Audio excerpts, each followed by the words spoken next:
Guten Abend zusammen. Dann wollen wir doch mal direkt loslegen. Es ist jetzt 17 Uhr bei mir auf der Uhr. Das heißt, es ist Zeit für ein USA-Webinar. Guten Abend zusammen. Mein Name ist Christian Meuter vom Visit USA Committee. Ich freue mich sehr, dass ihr alle euch die Zeit nehmt, noch so spät am Abend mit uns dabei zu sein. Es hat natürlich einen Grund, dass wir so spät das Webinar gelegt haben. Dazu wird euch die Elke von Explore Fairbanks gleich noch ein bisschen mehr erzählen. Elke ist unten schon. Guten Morgen. Ach, guten Morgen, sage ich schon. Guten Abend, Elke.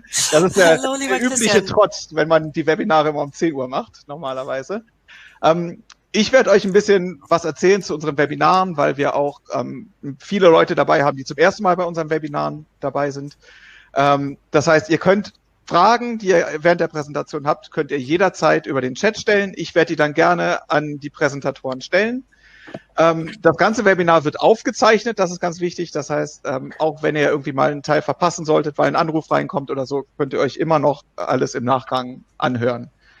Das war es eigentlich auch schon von meiner Seite. Wie jedes Mal haben wir natürlich einen tollen Partner dabei. Heute sogar 2 mit Condor noch dazu. Aber der Hauptpartner heute, das ist natürlich Explore Fairbanks. Wir gehen nach Alaska. Und Elke, das ist jetzt dein Stichwort. Jetzt kannst du gerne schon mal übernehmen. Ich gucke einmal in die Umfrage rein. Ungefähr 15% der Teilnehmer heute waren schon mal in Alaska. Das heißt, für ganz viele geht es heute um Neuland. Das heißt, erzähl uns doch mal ein bisschen was über Fairbanks. Ja, ganz lieben Dank, Christian. Auch ein herzliches Willkommen von meiner Seite.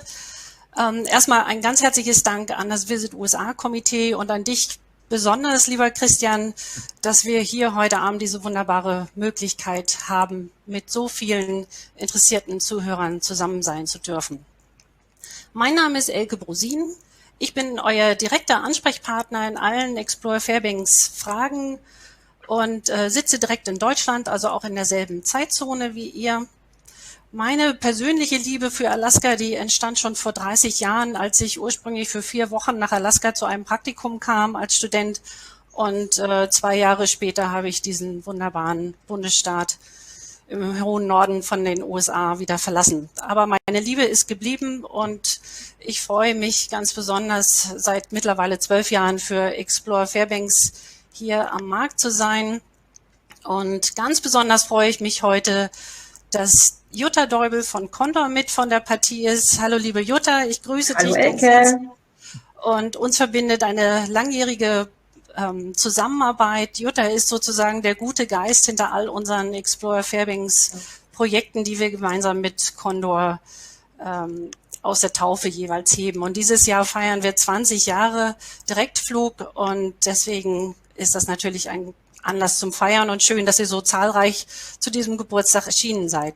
Und jetzt bitte begrüßt mit mir ganz, ganz herzlich Scott McCrea, meinen lieben Kollegen, Explore Fairbanks Tourismusdirektor und gebürtiger Alaskaner. Hello Scott and good morning to you in Fairbanks. We're so excited to have you here with us. I hope you have your coffee ready to go and thank you for getting up early today. The floor is now all yours. Well, thank you so much, Elke, and a guten Morgen from Fairbanks, Alaska. And that is the extent of my Deutsch for this presentation today. So you will all have to bear with me as I proceed in English. I did have a goal during the pandemic this last year when I was in quarantine. I thought, I'm going to take this time to learn how to speak German. And that never transpired. I spent a lot of time watching Netflix. I drank a lot of Kolsch, if that counts. So goals sometimes never get met. But it's a good start, I'd say. It was a good start, yes. But thank you all so much we are just so humbled by how many participants we have joining us today. I'm sure the fact that there is a pretty good grand prize awaiting someone, a round-trip ticket to Fairbanks, Alaska on Condor, a 1-week hosted fam tour in Fairbanks, that is giving you that incentive to participate today. So thank you. It's exciting to see these numbers go up here. And I believe, Christian, we've set a record at Visit USA webinar record. Yes. So, excellent. And a big thank excellent. Well, and a big thank you to Christian and Visit USA Germany Committee for this opportunity. And Visit USA Germany has been such a very valuable partner to us here in Alaska over the years in working with the German market to promote our wonderful destination to you. So Christian, a big thank you to you as well. So with that, we're going to, let's talk first of all about the big prize here. So one of you is going to win a round trip ticket to Fairbanks on wonderful Condor Air, as well as having a 1-week hosted familiarization tour by Explore Fairbanks, guided by myself. That will include everything from within the Fairbanks region to Denali National Park and up into Alaska's Arctic. We will keep you very busy on this FAM tour, but we guarantee you it will be an experience that you will truly remember. So the criteria, so you've started, you're off to a good start. You're here this morning. There's going to be a quiz, as you know, that you're going to take. And we make this quiz, I think we make the quiz very easy for people to take. It's not like university final exams, because anytime I say something that is going to be on the quiz, I am going to say, this will be on the quiz. So that makes it pretty easy for you there. Once you've done this, then you'll see the dates there. There are 5 other webinars put on by Explore Fairbanks that you will need to participate in, either doing the live version or a recorded version afterwards. And these other webinars go more into detail on some of the topics we're going to talk about today, as well as feature presentations by some of our partners here at Explore Fairbanks. And yes, there will be a quiz for each one of those. Everyone who's done all of the above will be entered into a drawing. We're going to do a virtual drawing, and that person will be on their way to Fairbanks, Alaska. So we always have to start off, we have to talk about the C word, COVID-19, and what is happening here in Alaska. And the main thing we want to communicate here today is when your clients make that journey back here to Alaska, and we know they want to. Alaska is a dream destination for so many of our friends over in Germany. We are doing here in the local tourism industry everything we can to ensure that your clients will be safe while they are here. The masking, the social distancing, the extra sanitization efforts that hotels and tour companies are putting into place. Of course, there is the other issues. There's the travel mandates in terms of what's required for testing. Those things are always changing, but the main thing we really want to communicate today is that safety aspect. So when people are here, whether they're doing a tour in the wintertime, taking a tour of one of our local museums, or perhaps enjoying a lovely beverage at one of our breweries or distilleries, you're going to find these different safety measures. And that's what people are wanting to know about. They want to know, I want to make sure the place I'm going to, the tours I'm going to go on, that I'm going to be safe. And we here in Fairbanks and across Alaska, our tourism partners, are doing everything possible to help ensure that safety. With that, let's move on and let's take a look first, before we talk about Fairbanks, let's talk about the great state of Alaska here. So you see it before you here. Alaska is divided up into 5 different regions.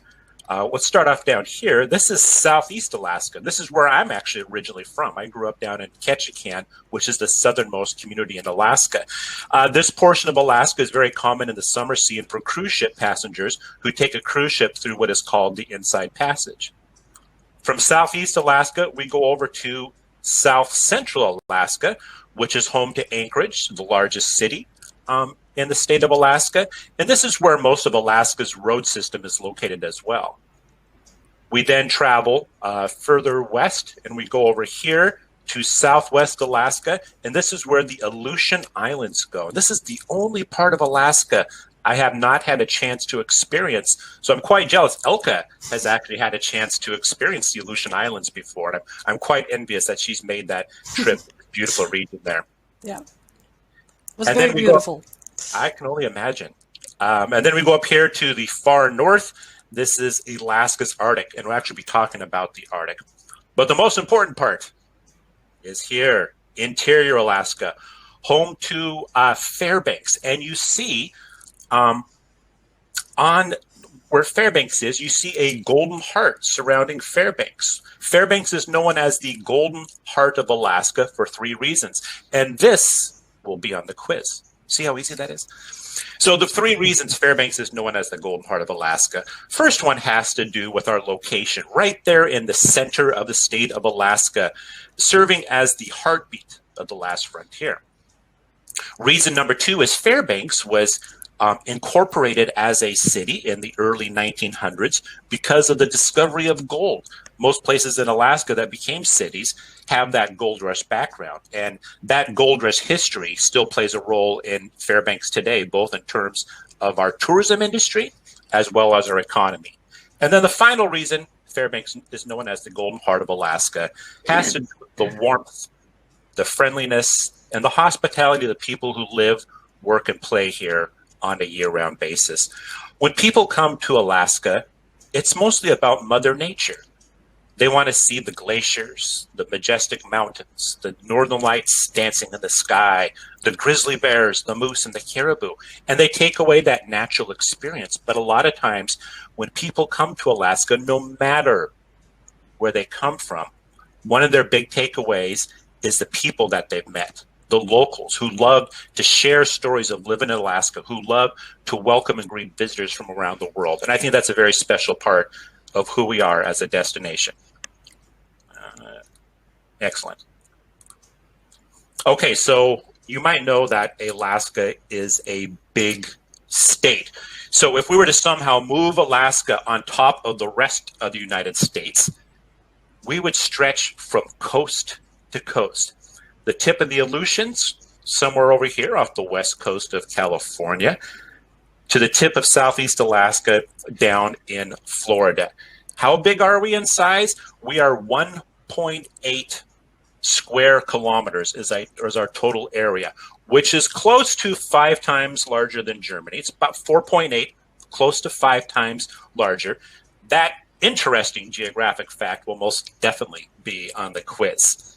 But within this vast region, we are home to only 730,000 people, which is roughly, give or take, 114 times smaller than the population of Germany. So if you have clients who are looking to go somewhere to get away from people with wide open spaces, with the ultimate social distancing destination, Alaska is a perfect opportunity for that.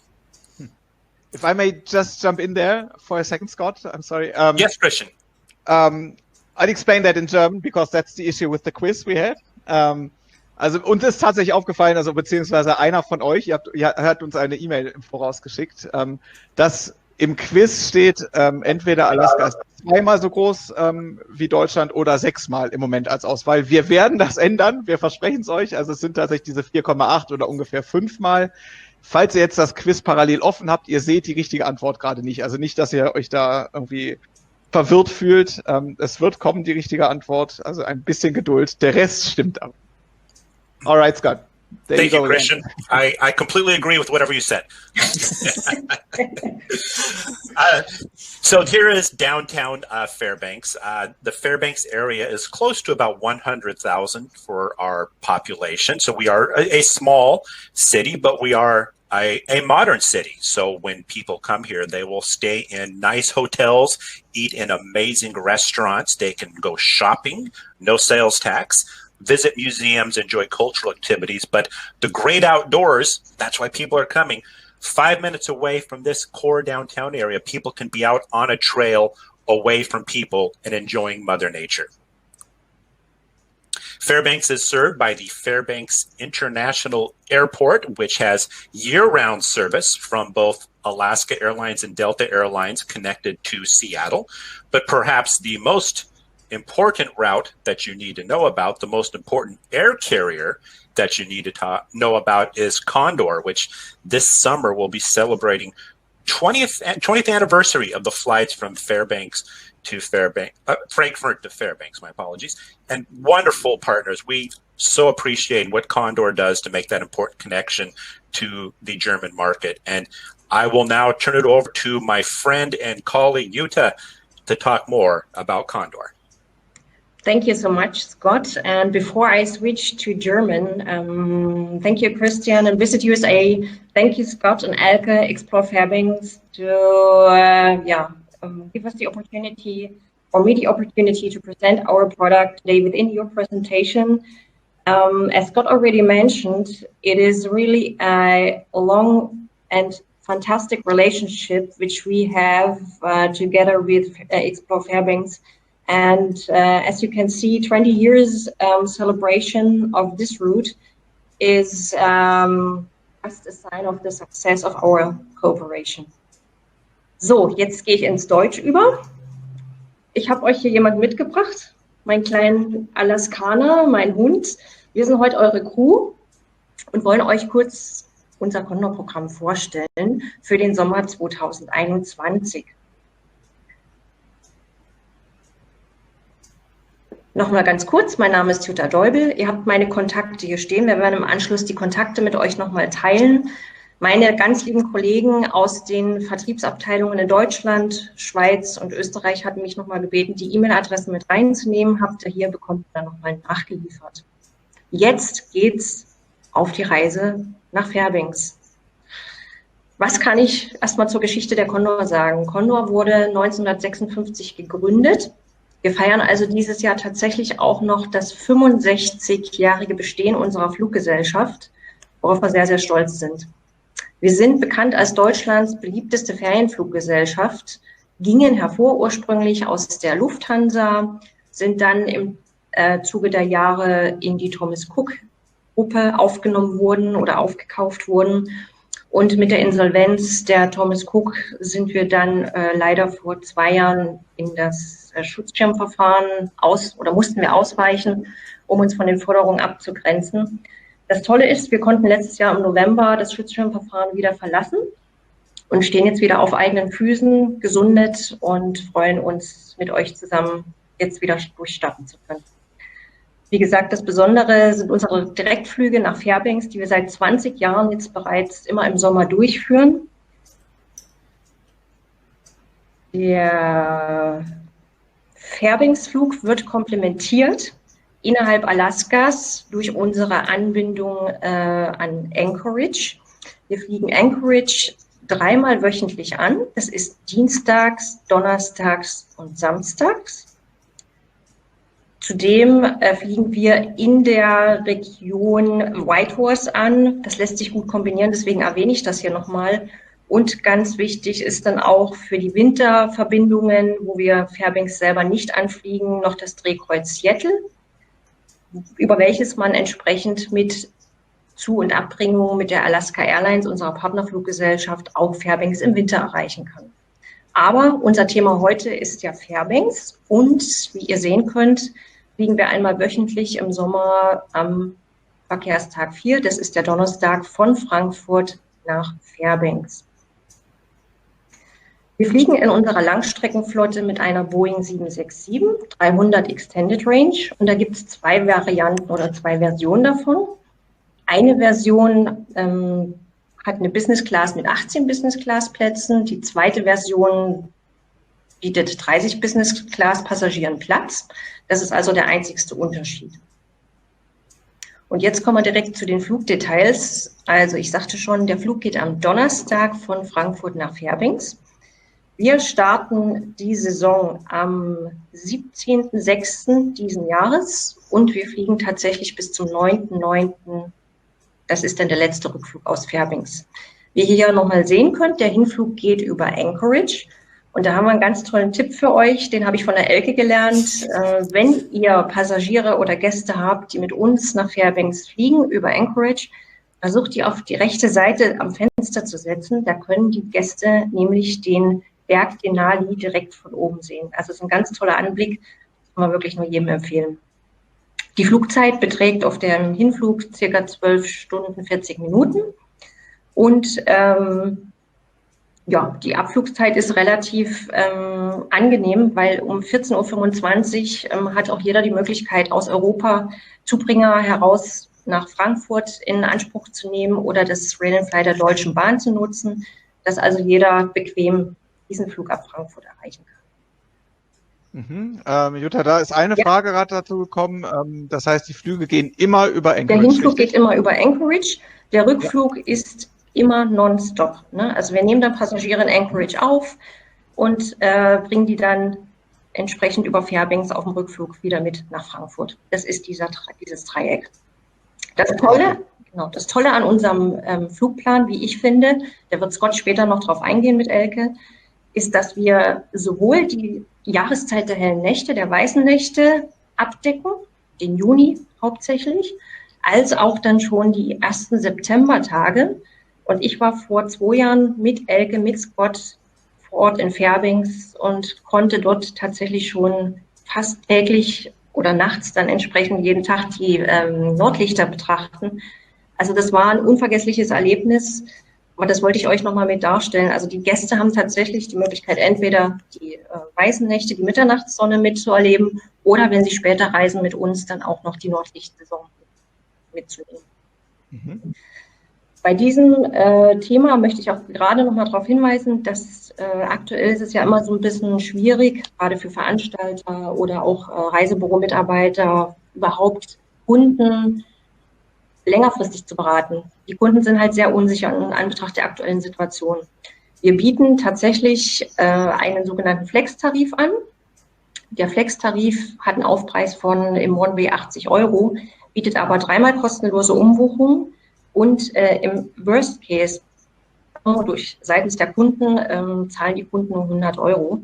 Also das ist ein absoluter Mehrwert, gerade in Zeiten wie diesen, wo eine, sag ich mal, vorausschauende Planung vielleicht noch nicht ganz so sicher getroffen werden kann. Ja, ich denke, das ist das Wichtigste zu unserem Flug nach Fairbanks. Jetzt möchte ich euch noch ein bisschen was über unsere Kabine sagen, unsere Langstreckenkabine.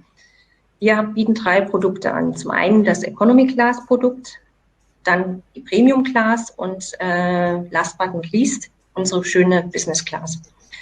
Was sind die Vorteile? Also auch in der Economy Class bieten wir ein volles Serviceprodukt an. Freigepäck ist inkludiert, Handgepäck ist inkludiert, Premium Entertainment ist kostenlos. Da möchte ich gleich noch was zu sagen. Essen und Getränke sind drin, Getränke nur im nicht-alkoholischen Bereich, aber es wird tatsächlich auch ein sehr leckeres Essen gereicht, warmes Essen in der Regel nach dem Start und dann kurz vor der Landung nochmal ein Snack, heiß oder kalt. Und Condor Fleißteam Premium Entertainment Programm ist relativ neu. Wir statten damit jetzt jeden Flug oder jedes Fluggerät aus. Und das bedeutet für euch und die Gäste, dass wir dann das Unterhaltungsprogramm nicht mehr über den Monitor im Vordersitz präsentieren, sondern dass die Gäste ihre eigenen Devices, sage ich mal so, nutzen können. Das bedeutet, man wählt sich über ein WLAN auf das Condor-Netz ein und die Gäste haben dann die Möglichkeit, über ihr Handy, ihren Laptop oder ihr Tablet das gängige, bekannte Unterhaltungsprogramm anzuschauen. Ne? Also da gibt es wieder eine Auswahl von verschiedenen Filmen, Audio, Unterhaltungsprogramm, Spiele, aber das ist halt eine Änderung zum Vor-Corona-Produkt, möchte ich es mal so ausdrücken. Okay, dann gehen wir weiter in die Premium. Die Premium Class hat den Mehrwert, dass da 32 Kilogramm Freigepäck inkludiert sind, 10 Kilogramm Handgepäck, Sitzabstand ist größer. Wir haben dann ein qualitativ noch hochwertigeres Menü, was wir zur Auswahl stellen. Und es gibt in der kostenlosen Getränkeauswahl auch die Möglichkeit, alkoholische Getränke zu bestellen. On top noch mein Favorit, was dieses Produkt angeht, das ist das Priority Package. Gäste, die dieses nutzen können, haben dann eben einen ganz schnellen Ablauf. Die genießen dann also einen schnelleren Check-in, schnelleres Boarding, eine bevorzugte Behandlung in der Security und tatsächlich zum Schluss bei der Gepäckausgabe wird das Gepäck auch früher wieder ausgeliefert, dass man dann ganz fix beispielsweise am Mietwagenschalter schon sein kann. Ja, und dann unser eigentliches Highlight, wie ich finde, unsere Business Class. Da haben wir natürlich nochmal den Mehrwert, dass wir noch mehr Freigepäck drin haben, 2x32 Kilo, 16 Kilogramm Handgepäck und, was ich ganz wichtig finde, ein kostenloses Sportgepäckstück kann noch on top mitgenommen werden. Beispielsweise Angelausrüstung oder Skiausrüstung oder Campingausrüstung, also was auch immer es ist, das ist alles kostenlos inkludiert. Die Liegefläche unserer Business-Class-Plätze beträgt 180 Zentimeter und der Sitzabstand zum Vordermann sind circa 150 Zentimeter. Es wird essenstechnisch ein Gourmet-Menü zur Verfügung gestellt. Also man bekommt eine Vorspeise, ein ganz tolles Hauptgericht und dann entsprechend noch ein Frühstück serviert.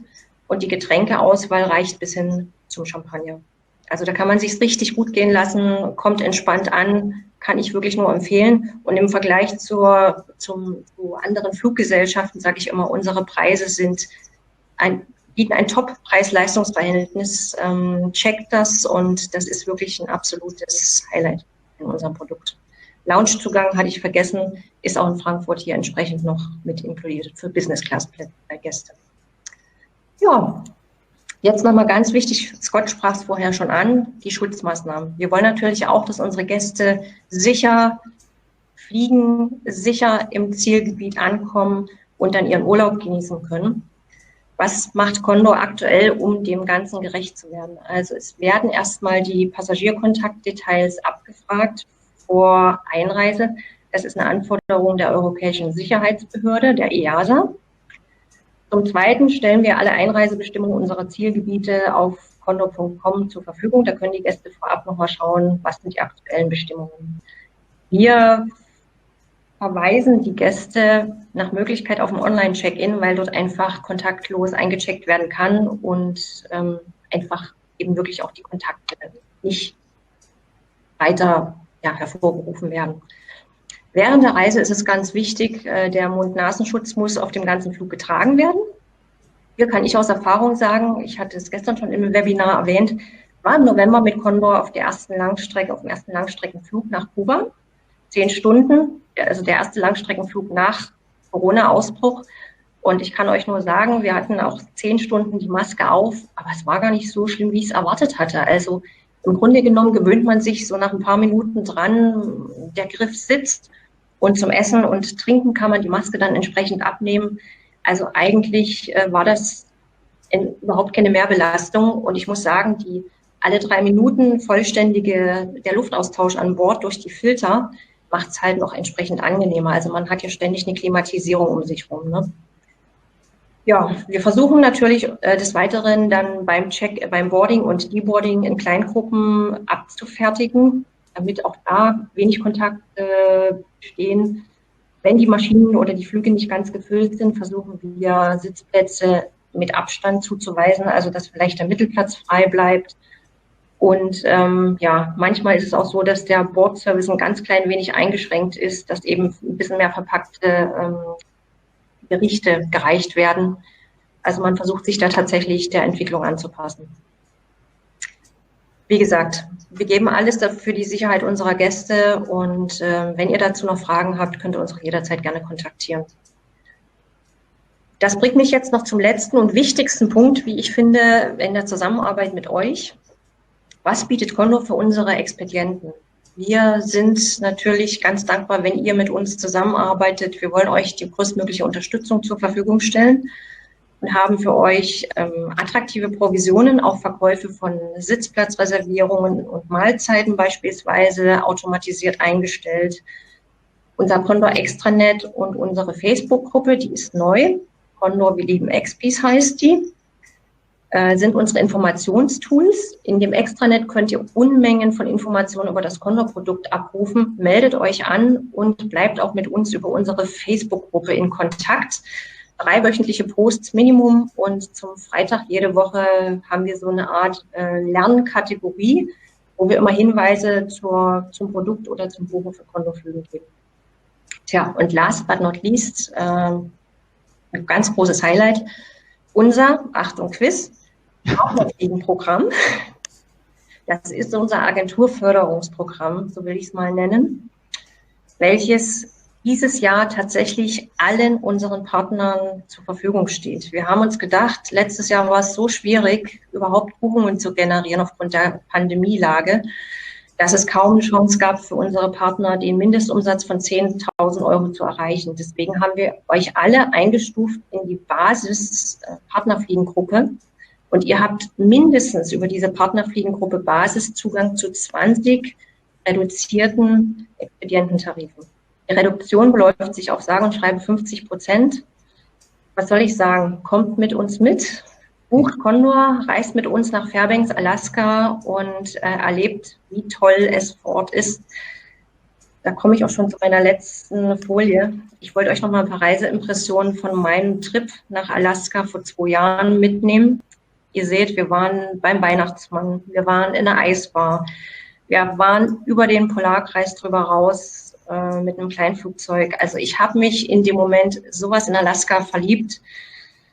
Nochmal ganz vielen Dank. Danke Explore Fairbanks, danke Visit USA. Es macht absolut Spaß mit euch und ich übergebe jetzt wieder an Elke und Scott. Ja, Jutta, ich habe tatsächlich noch ein paar Fragen an dich. Ja, es gab tatsächlich irgendwie ein Einstellungsproblem im Chat. Jetzt könnt ihr auch wieder alle eure Fragen nicht nur an mich direkt schicken, sondern auch über den Chat. Das heißt, ich bin gerade zu bombardiert worden mit Fragen für dich. Ja. Die ganz großen Detailfragen, die könnt ihr hinterher auch gerne an Jutta direkt stellen. Ihr kriegt von ihr sowieso noch eine Follow-up-Mail. Genau. Das heißt, wenn es da wirklich um Details geht, da könnt ihr dann auch mit Jutta direkt nochmal Kontakt aufnehmen. Es gab aber relativ viele Fragen zu dem Flug über Anchorage. Kannst du einmal nochmal sagen, wie läuft da, also wenn ich nach Fairbanks fliege, nicht nach Anchorage natürlich, wie läuft es da mit Immigration, mit Einreise und muss ich das Gepäck abholen? Bleibe ich im Flugzeug sitzen? Also einfach, wie ist da der logistische Ablauf? Also man fliegt quasi nach Anchorage rein, nachdem man den Denali gesehen hat. Dann wird deboardet. Also die Gäste müssen komplett die Maschine räumen. Die wird dann entsprechend auch betankt. Man muss dann sein Gepäck an sich nehmen. Das Gepäck wird dann entsprechend, also man reist offiziell in den USA ein. Dann wird später das Gepäck wieder zur Maschine befördert. Man geht dann entsprechend in den Transitraum, wartet dort, bis wieder der Aufruf kommt und man die Maschine entsprechend wieder boarden kann. Das ist der normale, gängige Ablauf. Okay, alles klar. Die Teilnehmer fragen, ob sie deine PowerPoint-Präsentation auch haben dürfen nach der Präsentation, ob du die zur Verfügung stellen kannst. Sehr gerne. Ja, und da kann man ja die ganzen Details, die du genannt hast, in Buchungsklassen ja auch nochmal sehen. Genau. Kontakt ist drin, also ihr könnt mich auch gerne anschreiben, meine E-Mail-Adresse ist dabei. Jederzeit gerne. Okay, und dann an alle, die Sorge haben, dass sie vorher das Quiz schon falsch beantwortet haben, ihr könnt es gerne, ich habe es gerade mit Scott nochmal abgeklärt, ihr könnt es gerne nochmal ausfüllen und nochmal richtig einreichen. Das ist kein Problem. Okay. All right. Thank you, Jutta.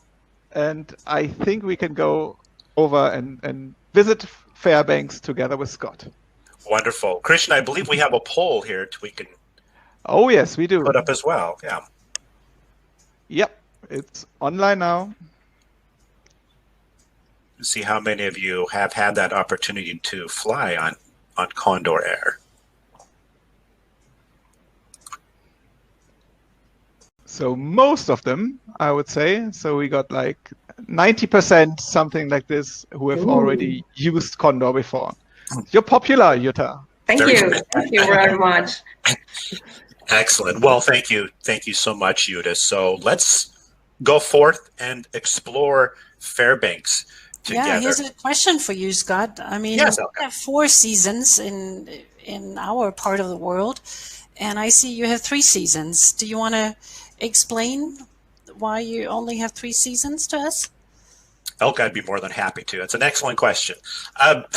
Well, we like to do things differently in Fairbanks. So instead of saying the traditional 4 seasons, we like to say here in Fairbanks that we have 3 seasons. Now, you don't see any reference to fall or spring up there. We do have fall and spring here in Fairbanks. They're very brief seasons. Fall is probably we have 2 weeks where the tree colors change and are the brilliant oranges and red, and then next day they're gone and suddenly snow's coming. Same for spring. It's just an amazing 2 weeks where there's this shift between the seasons. So we focus our 3 seasons. So we are a year-round destination. Most people think of traveling to Alaska during the summertime. And while that is our peak season here in Fairbanks, as it is the rest of the state, we have a very robust year-round season. A lot of people come here in the wintertime.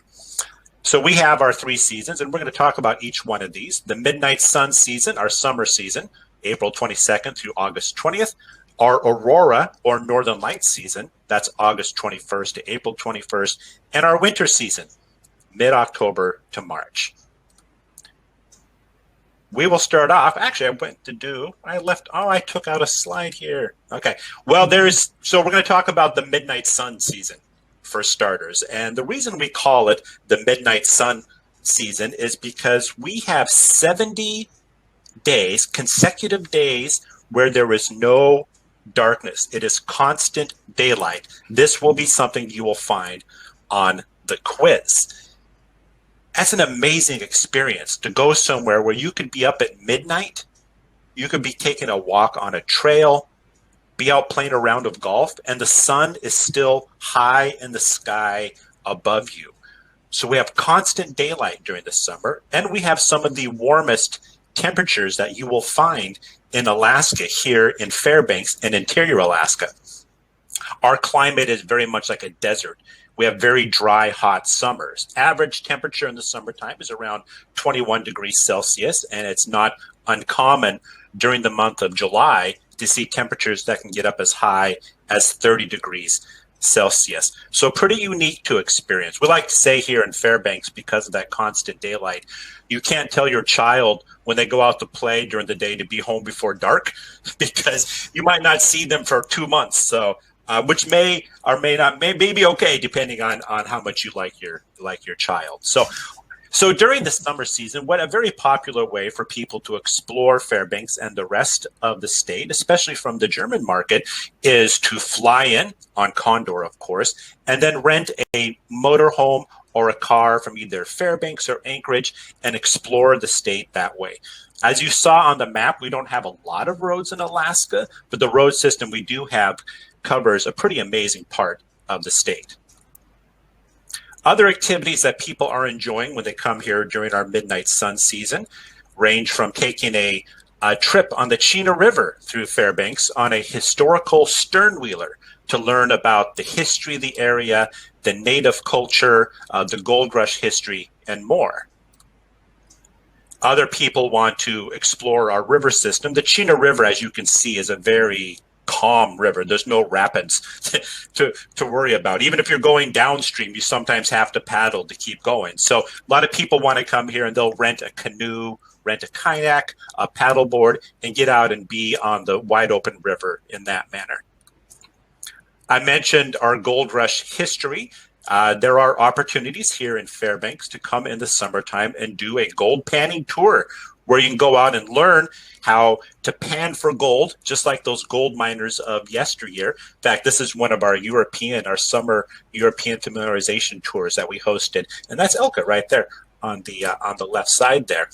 The difference with these gold panning tours, unlike the gold miners of long ago, is that the gold, it's guaranteed gold. They give you little bags of dirt that have gold flakes in them. That makes for a lovely souvenir.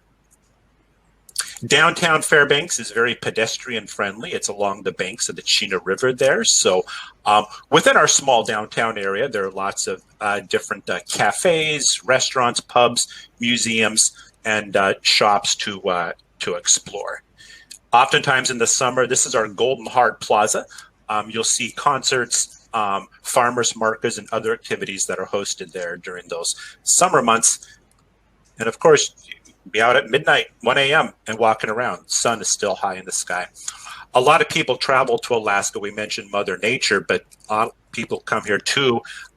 They travel by their stomach. They want to come and enjoy that Alaskan seafood that they've heard about, the king salmon, the king crab, and you will find that here in Fairbanks. We're not a coastal city, but we do get that fresh seafood that is such a special part of any trip to Alaska, as well as local farmers markets, lots of locally grown produce. That's pretty incredible because of that midnight sun season, the 24 hours of daylight. It makes for great growing conditions for vegetables. And you see on the bottom left there, We do have some amazing breweries and distilleries. So for people who want to come and enjoy a local beer or a local cocktail, lots of opportunities for that. The Morris Thompson Cultural and Visitor Center, this is where Explore Fairbanks is located. This is in downtown Fairbanks. It is our regional visitor center. We always recommend any visitor who is coming to Fairbanks, whether it be on a group tour, independent traveler, to come by here to learn more about the region, what there is to see and do.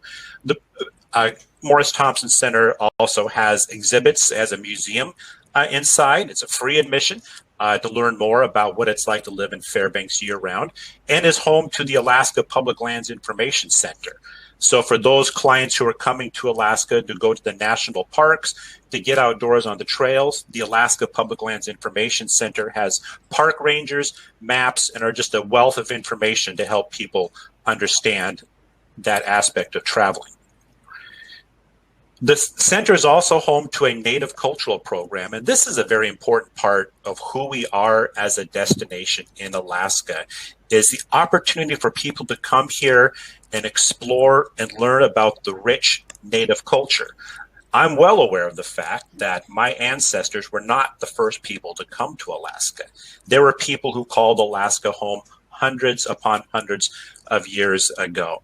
And with experiencing the Native culture here in Fairbanks and in Alaska, the opportunities are there to learn about the culture from the people themselves, through their stories, through dancing, through songs, and even in the summertime, during the month of July, an event called the World Eskimo Indian Olympics, which, Elke, I know you're a big fan of that event. Ja, and I can highly recommend it. Vor 5 Jahren war ich auf dieser Veranstaltung, und das Schöne ist für euch, die Welt-Eskimo-Indien-Olympiade findet immer in Fairbanks statt, immer Mitte Juli, also es gibt einen bestimmten Rhythmus, es ist immer der 3. Mittwoch im Juli und dauert 4 Tage. Das heißt, wenn ihr Reisepläne macht für eure Kunden, braucht ihr euch gar nicht an das Datum unbedingt erinnern, sondern merkt euch einfach Mitte Juli in Fairbanks, und es ist eine wunderschöne Veranstaltung, wo man hautnah mit Ureinwohnern auch ins Gespräch kommen kann, ihre Kultur erleben kann, und also sehr, sehr empfehlenswert. Wer dazu mehr erfahren möchte, kontaktiert mich einfach. Ich bin jederzeit für euch ansprechbar. Kannst du da den Termin nochmal sagen, wann das stattfindet, bitte? Der 3. Mittwoch im Juli und dann bis Juli. Samstag. Okay, alles klar. Dankeschön. Okay, thank you, Elke. So, of course, there are those outdoor experiences that people come here, ranging from fishing in the local area on the river or one of our local lakes. And of course, getting out, hiking on trails, camping, enjoying the outdoors, enjoying the great opportunities for social distancing. So many different hiking trails around the Fairbanks area. For families who prefer the soft adventure, there are trails that are close to town. For those who want a more extreme experience to get out on longer hikes, those opportunities are available as well. And of course, people come here, they want to see those animals. And it is pretty common in the Fairbanks area. This is the animal you're probably going to see the most, aside from some of the birds and so forth, is a moose. Whether it be summertime or wintertime, people driving around, or even here in my neighborhood. I live within city limits, and we see these majestic creatures come through the neighborhood.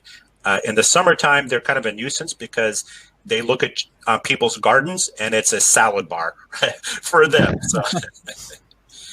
And of course, dogs. Look, there's Jutta. I forgot to mention that you have not seen the last of Jutta. She's going to make appearances throughout the rest of the presentation. So, I fell in love.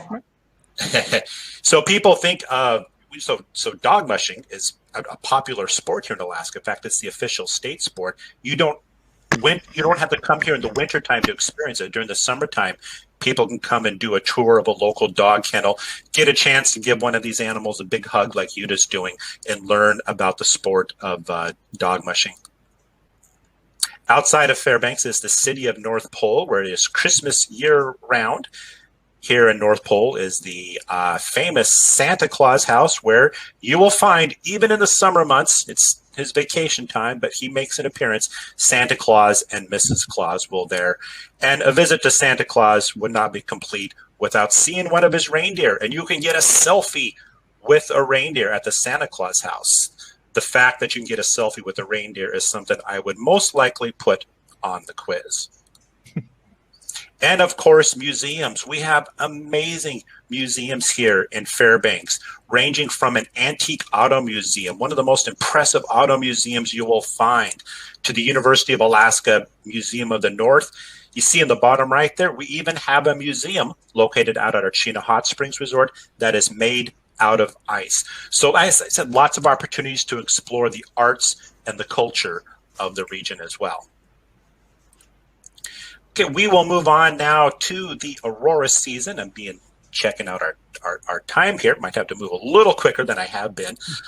So Aurora season, also known as the Northern Lights season. August 21st to April 21st are the months out of the year where it is possible to come see the Northern Lights in Fairbanks, Alaska. That's a bucket list for so many people all around the world. They want to see those lights dancing in the sky. And Fairbanks is one of the best places in the world to see those lights. The dates of the Northern Lights season there, by the way, will be on the quiz, August 21st to April 21st. So people ask, that's a lot of months of the year. Which one is the best to see the Northern Lights? And there really isn't. I have seen in my 30 plus years in Fairbanks, I have seen phenomenal Northern Lights each one of those months, whether it be August, September, October, and so forth. It more has to do with what does the person want to experience during the day. So for those people who want to enjoy the summertime activities that we just talked about, that late August, mid-September timeframe is a good time to come. Those who want to come during the winter, experience winter activities, we'll be talking about here in just a few minutes, then that's a good time to come as well. Now, I made that claim that Fairbanks is one of the best places to see the Northern Lights, and let me tell you the reason why. It's not just we here in Fairbanks with a marketing spin. This is based on the science. We do believe in science here in Fairbanks, Alaska. So 2 reasons. These will be on the quiz as well. One has to do with Fairbanks being so far away from the coast of Alaska, protected by mountain ranges to the south and north. We get a lot of nights of clear skies. Very minimal cloud coverage in the Fairbanks region, and that's an important criteria to see the Northern Lights, is to have as few clouds as above you. Now, it's important to note that the Northern Lights is controlled by Mother Nature, and as such, even though we are a wonderful place to see them, it's not a guarantee. We never say guaranteed if Mother Nature is controlling it. But there are some tips that people can keep in mind if they're coming here. Their main reason coming to Fairbanks is to see the Northern Lights. So there are 3 different tips. No big surprise. These will be on the quiz. So tip number 1, try to get away from city limits. Get away from the light pollution of the street lights. As I said before, it's pretty easy to do that here in Fairbanks. You want to get out to where? Scott? Yes, sir. I think we might have a little problem with regard to sound. Out of a sudden, a lot of people complain that sound is gone, and their connection is gone. 1 second. I'm just gonna let everyone know we're taking a break.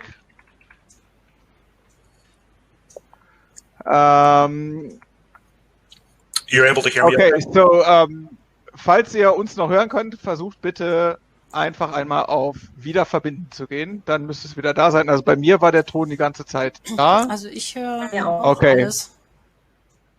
Yeah, I think we're good to go. It's back again. It's working again. Okay, you can hear me okay? No worries at all. Yeah, okay. Absolutely. Okay, as I was saying, there's 3 tips for people to keep in mind when they come to Fairbanks and if their primary goal is to see the Northern Lights. Number 1 is to get away from the city, get away from the light pollution of downtown Fairbanks. Number 2 is just stay longer. The science shows that someone who stays at least 3 nights, it increases the chance of seeing the lights by 90%.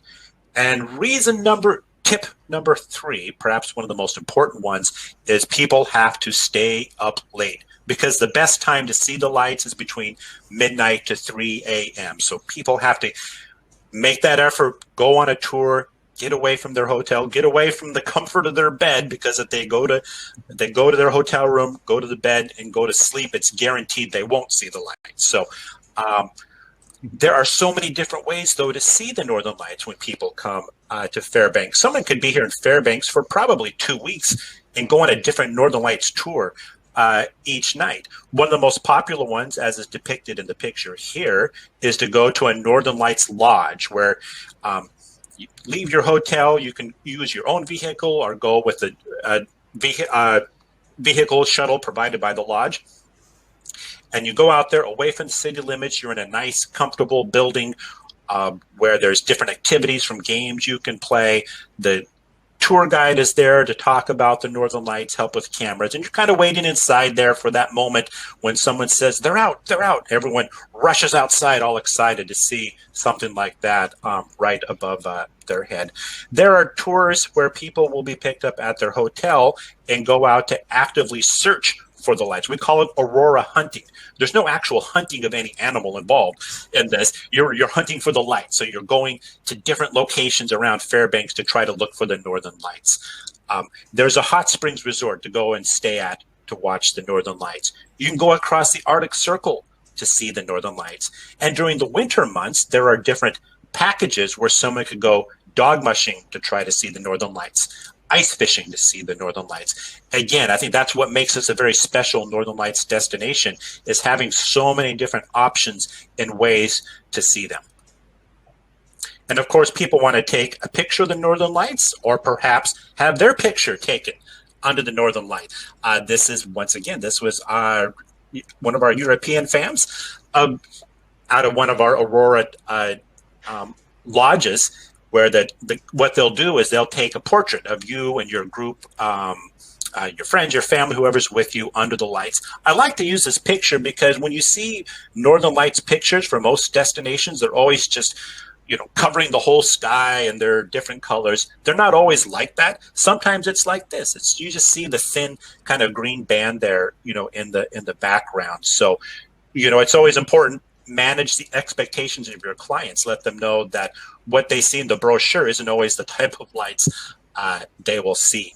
Taking pictures of the Northern Lights is a very special talent, I suppose one would say. So people, when they do go on a Northern Lights tour, there are guides who will work with them to set their cameras to the very specific settings. If they're using a smartphone, the right type of app to use. Our dear friend Elke has become very good at being able to see the Northern Lights. Taking pictures of Northern Lights. You have some amazing Northern Lights pictures, Elke. Thank you. You're welcome. Yes. So we'll see how many of the participants have seen Northern Lights before. And yes. I want to add, if you said you might only see the Northern Lights like this, for us normal people that are not living in Fairbanks, I think it's still very magical and still awesome to see it this way. So you're really spoiled to see it like every year. So even seeing it like this would be something amazing. And I'd like to point out the Big Dipper in this picture, because the Big Dipper is part of the Alaska flag. So it's a very meaningful picture. Der große Wagen ist hier mit im Bild, wenn ihr euch den Sternenhimmel anschaut. Stimmt. Yeah. Oben links. Links oben. Like 20%. Yeah, there it is. I can use it. 1 second. So from here to there to there to there. That's a shopping cart. So like 20% of the participants have already seen the Northern Lights. It's more than I expected, to be honest. Okay. That's pretty good. That is pretty good. Yeah, it's, I get asked a lot because I live in Fairbanks and have, as I said, for 30 years, people will sometimes ask, oh, you must get tired of seeing the Northern Lights. And you never get tired of seeing the Northern Lights. I am just in awe of the Northern Lights now as I was the first time I ever saw them. I do feel very fortunate, very blessed to live somewhere where we have this opportunity to witness this amazing Mother Nature phenomenon. All right, let's move into the winter season. Mid-October to March, this will be on the quiz. That is the dates of our winter season. Typically by mid-October, we're starting to get our snowfall. Around Halloween, the first week of November, there's enough snow on the ground for people to enjoy winter activities. Most people are coming to Fairbanks in the wintertime. They're coming here first and foremost to see the Northern Lights, but then they want to enjoy those uniquely Alaskan winter experiences that Fairbanks has to offer. And it's not necessarily that cold. You think of Fairbanks, Alaska, you think of it being bitterly cold, you can't go outside. Keep an eye on the pictures that I show in this presentation, the smiles on the faces of the people who are outside enjoying winter activities. Our cold here is a very dry, a dry cold. There's not wind chill on top of it. So it's very easy to dress, do things outside. And we do, in fact, have a video how to dress for Fairbanks in the wintertime that Elke can share with people who are interested in that. Layers. It's all about layers. So I mentioned the dog mushing in the winter. I mean, in the summertime, winter is the main time to come and experience dog mushing. It is the official state sport of Alaska. That will be on the quiz. So there are lots of different tours around Fairbanks where people can get out, get on a dog sled, and enjoy a tour down a wintry trail, ranging from tours that are just a half hour in length to the more adventurous traveler who wants to learn how to mush, how to drive their own dog team and go out on a longer excursion. There's also opportunities to, as a spectator, some of the different dog sled races from shorter distances to longer ones, such as the Yukon Quest, which is a annual dog sled race that goes from Fairbanks to Whitehorse. We make pretty good ice in Fairbanks in the wintertime. We have a good recipe for ice. So much that we have an event called the World Ice Art Championships, where the best ice carvers in the world come to Fairbanks to create these amazing larger-than-life ice sculptures. And the fact that we make art out of ice here in Fairbanks, I would probably put that one on the quiz as well. And when people are here in the wintertime, if they're not here during the World Ice Art Championships, which takes place from mid-February to late March, all around town, you can see examples of different ice sculptures in front of businesses and so forth. I mentioned fishing in the summertime. In the winter, people go out ice fishing. Once again, we have happy Europeans out out ice fishing and with a lucky catch there. It's a very comfortable sport. You think of ice fishing, you might think of just sitting on a lake with a hole in the ground. You're sitting on a bucket and cold and fishing. Our fishing companies have these nice little buildings, ice huts that are heated, they drop cameras into the water, and you watch on a TV screen where the fish are to try and catch them. And when you catch something, they'll cook it for you on the spot. So it's a pretty comfortable activity. And those trails I mentioned in the summertime, great to explore in the winter, whether it be by way of cross-country skiing or snowshoeing. Or for the adrenaline junkie who wants to get out and go fast on the trails, there are opportunities for snowmobile tours where people can rent a snowmobile and get out and explore the wintry trails that way. No experience necessary. They're pretty easy to drive. And again, to go back to the clothing aspect, a lot of these tour companies that do things outside, dog mushing, snowmobiling, they will provide that gear. So they will make sure. No one here in Fairbanks wants someone to come in the wintertime and freeze to death. That's not good marketing for us. So our companies will make sure your guests are comfortable, are dressed appropriately to enjoy the winter. And sometimes people come here and they haven't seen snow in a long time and they just become a kid again. They become a child and they just drop down in the snow and make what we call snow angels. Here, or they throw snowballs at their friends. There's something about being in snow, being in winter that kind of brings out the child in all of us. Actually, that's exactly what I did 3 days ago or so, because over the weekend, for the first time, we had a little bit of snow here. So I showed my son how to do a snow angel. Excellent. And outside of Fairbanks is Chena Hot Springs Resort, very popular destination in the winter with a natural hot springs that will keep you plenty warm no matter the temperature outside. It's also a great place for seeing the Northern Lights, and they offer a number of winter activities. All the ones I described, you can find out there at Chena Hot Springs Resort. Okay, and we will move on now, and we're approaching, time is going by quickly here. So because of Fairbanks' central location in the middle of Alaska, we are a great place to go and explore other parts of Alaska. We know when someone comes here to Fairbanks, they're not just coming to Fairbanks, especially if they're coming from an international destination. They want to see as much of Alaska as possible.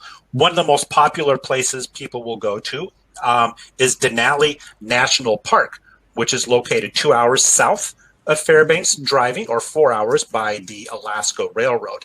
Denali National Park is home to the Mountain Denali, the highest mountain in North America at about 6,200 meters tall. It's absolutely phenomenal to see Denali, highest mountain in North America.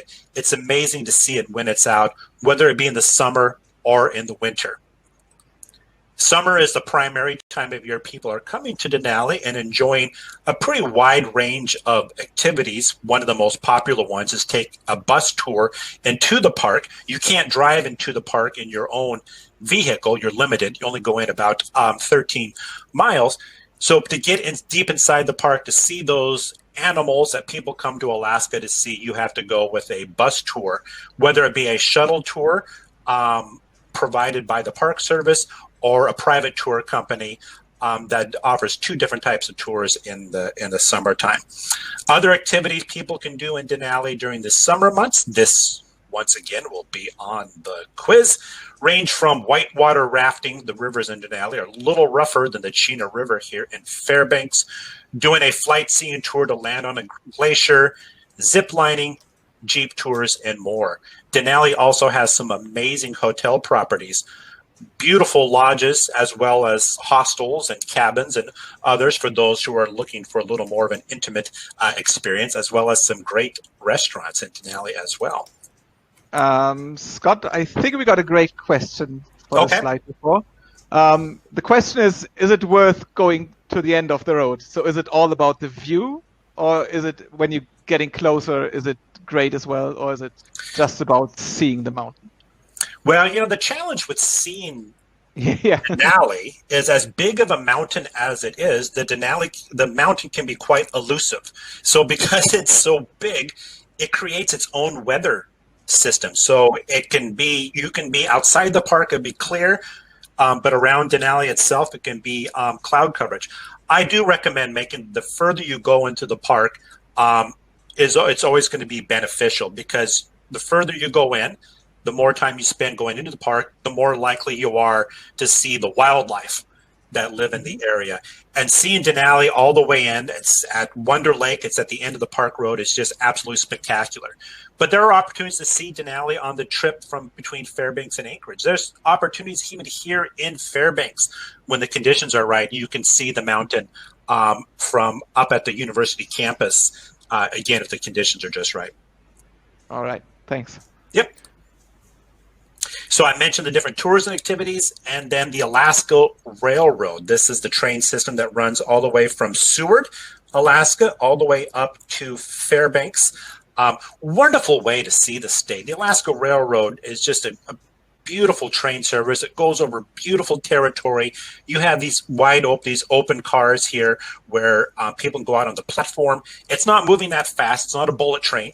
It moves along at a very leisurely pace, and a very common way for people to get between Fairbanks and Denali National Park. And look, we have a Utah sighting.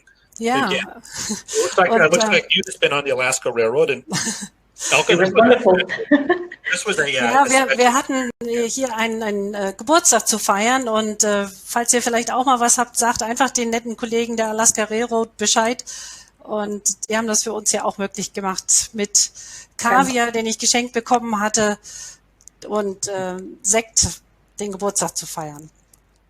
Ja, so lässt es sich aushalten, würde ich sagen. Das kann man nur so sagen, ja. And as I mentioned, people will come and try to see Denali in the wintertime. All those tours and activities I described are not operating in the winter. The hotel properties around Denali are not open, but there's you can drive into the park a limited distance. There's snowshoeing tours available. And of course, it's all about getting that chance to try and see that majestic mountain. I've said we're going to be talking about Alaska's Arctic, so Fairbanks is a great place for people to go and explore the vast region of Alaska's far north, the Arctic. So again, you see you see Fairbanks here, and people come to Fairbanks and they say, wow, there's a lot of Alaska going up here. What's this all about? How do I get up there? So Fairbanks is a great place for people to make that trip across the Arctic Circle, which goes around here. And I'm going to show you some of the ways that people can get out there. So one very common way from Fairbanks is to rent a car, a very specific car, because you can't just rent a car from like Alamo or Avis or some other car company to make this trip, is on the Dalton Highway. So from Fairbanks all the way up to Prudhoe Bay is a 795-kilometer road. It's called a highway, but it is not a highway in the traditional sense. It's mostly gravel all along the way. And along this journey, there are only 3 different places where one can find gas or any type of lodging. So once you leave Fairbanks, the Yukon River crossing right here, one can stop there and get gas and have a bite to eat at a restaurant. After there, the next place is Coldfoot, the community of Coldfoot with a massive population of 20 people. And then from Coldfoot all the way up to Dead Horse, that's the next stop there. So 795 kilometers, only 3 different opportunities to any type of services that are there. So if you're looking to get out to the great outdoors, to get away from people, this is a great way to do it. The road was built in the mid-1970s to help support the construction of the Trans-Alaska Pipeline. Its primary user today is still the trucks that are hauling supplies between Fairbanks and Prudhoe Bay. It was never really intended for people to make the trip on their own, but people are doing it both in the summertime and the wintertime. And it's a pretty amazing experience. Along the way, you get across the Yukon River, the largest river in Alaska and Canada. This is the only bridge in Alaska that goes over the Yukon River. That will be on the quiz. I think it's the last question on the quiz, actually. It is. It is. Yeah, see how easy we're making? Yeah, and there was one question with regard to Dalton Highway. Just concerning drive time. What would you say from Fairbanks to Prudhoe? What's the driving time, roughly? Yeah, I guess one thing to clarify is you actually can't drive your vehicle all the way to Prudhoe Bay. The Prudhoe Bay region that's where the oil companies are doing their oil exploration. Mm-hmm. So someone could drive on their own to Dead Horse, which is just 8 miles or so away from Prudhoe Bay. Once they get to Dead Horse, they'd have to take a tour to get up to Prudhoe Bay. Main reason to get up to Prudhoe Bay is to be at the Arctic Ocean. Put your toe in the Arctic Ocean and have that amazing experience. As far as duration, you want to take your time doing it. It's roughly 2 days. You'd want to factor in 2 days to drive up and 2 days back. And within that, the trip up and the trip back, doing an overnight at Coldfoot, or if someone has an RV at some of the campsites along the way. But a 4-day round trip journey. Okay, thanks. I mentioned seeing the Yukon River. There's also just some. I love. This is my favorite part of Alaska. It's just such a beautiful part of the state. But of course, watching out for wildlife. Here again, look, it's Jutta again. She's exploring the permafrost. Up in that area along you start getting up. Once you get the further north you get away, there's no trees. You get into Alaska's tundra, Alaska's Arctic. The pipeline, as I mentioned, you will see that along the way. Oh, is my sound okay still? Yeah, it is. Okay, sound like a cutoff there. And little communities along the way, again, interacting with locals who live up there year round. A lot of people who live off the land up there. They live a subsistence lifestyle. It's a very special part of the state. I know Elke, it's one that she enjoys going to all the time. And of course, along the way is the Arctic Circle crossing. So you can strike a sexy pose like Jutta's doing in front of the Arctic Circle sign right there.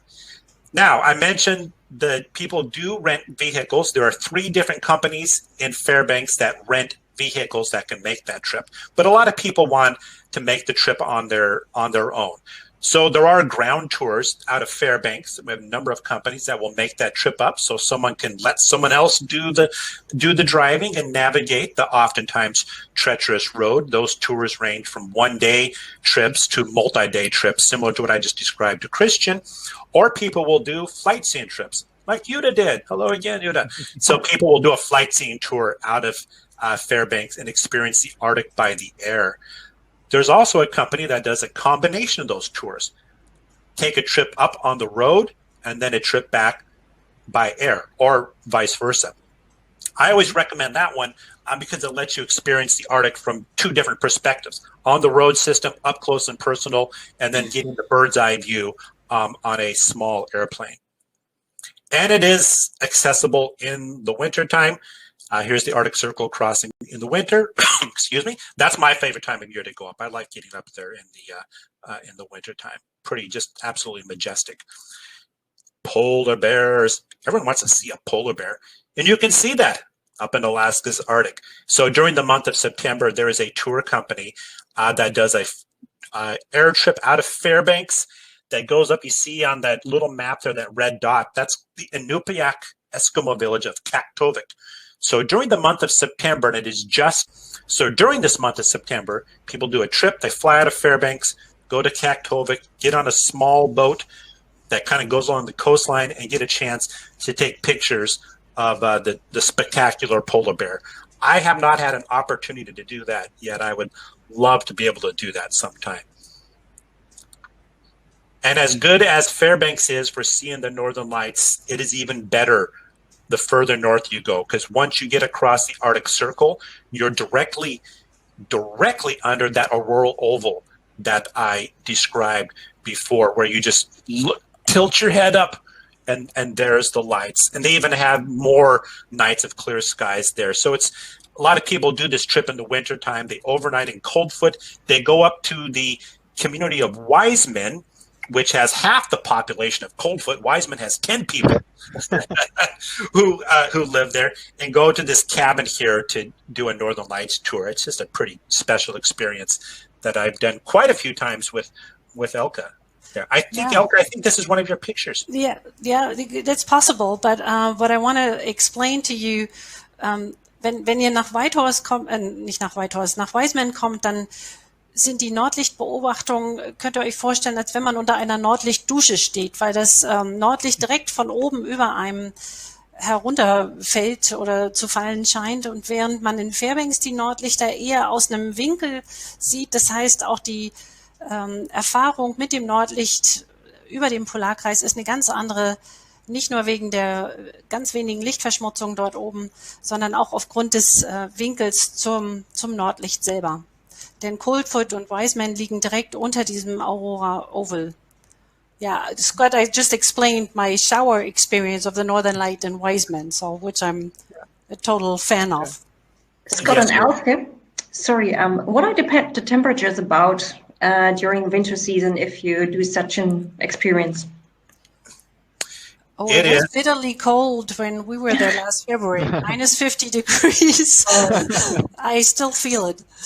Yeah, that's why you have the video explaining how to dress for Fairbanks. We are having, so today we're actually having one of the coldest days we've had yet this winter. Oh, really? We've been having extremely warm temperatures for us by our standards. As it stands right now, it is 29 below Celsius. Oh, wow. But you dress properly. There's no wind chill. That makes a pretty huge difference, actually. It's easy to get outside, and there will be people outside today here in Fairbanks. The children who are in school will have recess still. It's not cold enough for them to have recess canceled. It's going to be colder than that. And people will be out dog mushing and skiing. It's quite easy to get out and explore the area and be comfortable. All right. Okay. We covered, wow. And thank you everyone so much for sticking. I know we're going into your evening time there. So we have a very special welcome message. So when your clients come here, when you come here, if I get a chance to meet you, we won't be able to converse in German, as I expressed in the beginning. But we have a number of German-speaking tour companies here, tour operators who originally called Germany Austria, and Switzerland, their home. And they wanted a chance to say hello to you and welcome you to Fairbanks. So, Christian, if you could go ahead and cue the video. Absolutely. Hallo und viele Grüße aus Fairbanks, der Golden Heart City in Alaska, an unsere Freunde in Deutschland. 2020 war kein gutes Jahr für die Tourismusindustrie. Aber wir sind bereit für 2021, wie Sie sicherlich auch, und voller Erwartung, was dieses Jahr an Erlebnissen für uns bringen wird. Eine Sache, auf die wir uns ganz besonders freuen, ist, wieder Gäste aus Deutschland bei uns hier in Fairbanks begrüßen zu dürfen und ihnen zu zeigen, mit ihnen gemeinsam zu entdecken und zu erleben, was Fairbanks alles Tolles als Ganzjahresreiseziel zu bieten hat. Von der Mitternachtssonne bis hin zu den Nordlichtern. Fairbanks ist ein ganz besonderes Reiseziel, wie kein anderes auf dieser Welt. Von allen von uns hier aus Fairbanks, wir wünschen euch viel Gesundheit, stay safe und wir freuen uns schon, eure Gäste hier in Fairbanks bald wieder begrüßen zu können. Den goldenen Herzen von Alaska.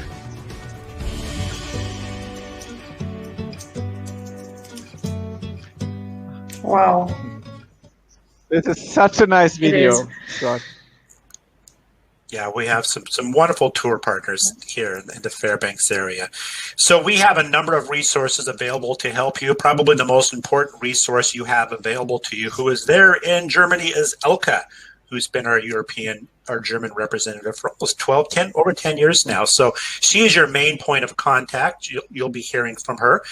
So can offer assistance in a variety of areas, from copies of our visitors guides, crafting itineraries. We do have a lot of resources through our social media channels. You see the website there, fairbanksphotos.com, where we have an online photo gallery of images that you can use for your marketing purposes, and a number of videos that you can use as well through our YouTube channel. Don't forget, you're still got some more to do to get entered for that grand drawing to come up here to Fairbanks on Condor and hang out with me for a week. So these are the dates of the additional webinars. You'll be getting the registration information on that as well. And with that, we did it. Thank you so much. We did it. We went overtime here. So I'm not even capable of keeping track of the chat anymore. It's just exploding, I would say. So I think people were pretty happy with their presentation, Scott. Wonderful. Thank you very, very much. It's been great. I think Fairbanks is such an off-the-beaten-path destination that a lot of people don't know too much about, but I think today really changed their mind and put it on their map. So thank you very much for the great presentation. Yeah. And of course, Jutta and Elke, to you as well, of course. It's been a lot of fun doing this presentation with you. Definitely. Thanks for everyone that took so much time to be with us. And in fact, if we have 3 more minutes to spend, we have a very nice video in the end showing Fairbanks as well. But this is going to be the end of the presentation. So if you need to log off, it's no problem at all. If you want to watch a very nice video, please feel free to join us for that. And then, Scott, Elke, any last words? War schön mit euch. Ganz herzlichen Dank. Und ich freue mich, in Kontakt mit euch zu sein. Und fragt mich alles, was ihr wollt. Ich bin per Telefon erreichbar, per E-Mail. Auch wenn ihr noch Fragen zum Quiz habt, ich bin gern für euch alle da. Genau. Eine der letzten Fragen, die ich noch gesehen habe, ob Elke die Kontaktdaten der Kollegen aus dem letzten Video noch mitschicken kann. Ja, also ihr werdet von Elke auf jeden Fall noch eine Follow-up-Mail bekommen, wo Elke das dann auch mit reinmacht. Well, I'd say let's have a look at the last video. I think it really rounds it up very nicely, and it's a perfect finish. And thank you, everyone, for participating. Christian, again, thank you to Visit USA Germany for this opportunity as well. And yes, and take care, everyone, from the far north of Fairbanks. Can't wait to see you. Well, and thank you, Scott, for getting up and holding the presentation at 7 a.m. in the morning. I want to stress that once again. I could not ask for a better way to start my day. So thank you. Wonderful. Danke an alle. So here we go. Show me the way to the western skyline that opens the door to your heart, pouring out all of your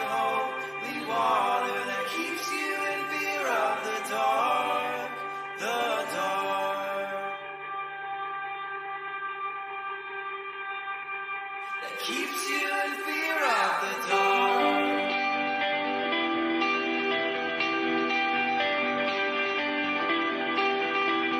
Show me the way to the western skyline that opens the door to your heart.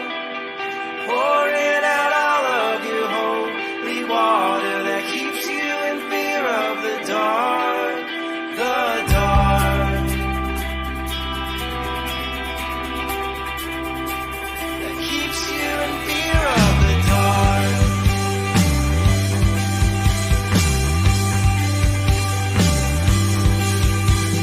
Drip from our mouths, so we filled up our cups. Made me a place for the night. Father of mine, could you tell me the time? Is our life just passing us by? Us by. Is our life just passing us by?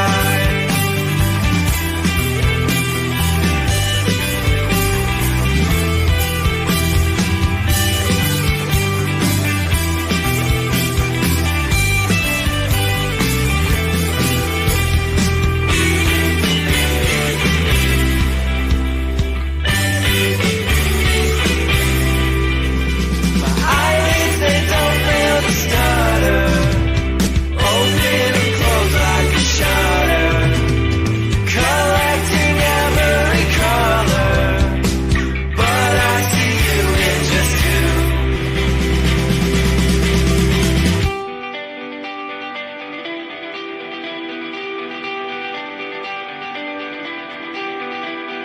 Show me the way to the western skyline that opens the door to your heart. Pouring out all of your holy water that keeps you in fear of the dark. The dark.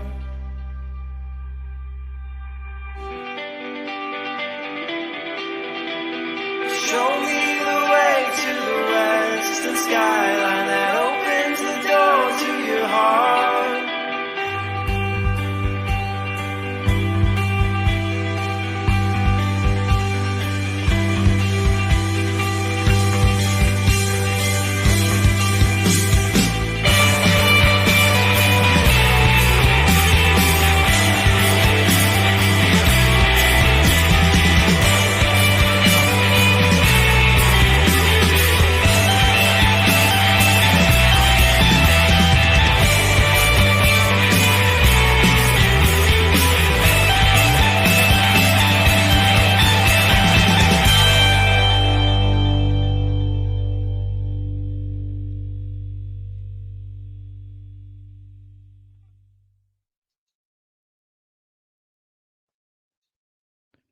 So, das war es jetzt wirklich von unserer Seite. Ich habe gerade gesehen im Chat, irgendwer hat geschrieben, jetzt bricht das Reisefieber endgültig wieder aus. Kann ich nur voll und ganz zustimmen. Also ich finde das Video, das macht so viel Lust, wieder unterwegs zu sein. Und gerade natürlich auch auf Alaska, dass man da mal endlich hinkommt, wenn man noch nicht da war. Also wirklich, es hat mir, wie gesagt, sehr, sehr viel Spaß gemacht. Vielen Dank, Jutta, vielen Dank, Elke. Ich glaube, Scott musste schon, er hat so lange überzogen, dass er jetzt schon zu spät in seinem nächsten Ja, wir haben ist. heute noch die Interior Tourism Conference in Alaska. Ja. Mir bleibt nur noch einmal ganz kurz Werbung für unser nächstes Webinar zu machen. Ende Februar, am 24. Februar geht's in eine ganz andere Ecke, also wirklich Kontrastprogramm. Da gucken wir uns mal Miami an. Also da fahren wir ins warme Florida, machen ein Miami-Webinar. Die Infos kriegt ihr aber auch noch von mir. Ansonsten, Jutta, Elke, ganz, ganz lieben Dank für das tolle Webinar und euch allen noch einen schönen Abend. Schönen Abend und vielen Dank an euch alle. Ja. Macht's gut. Danke. Tschüss. Tschüss.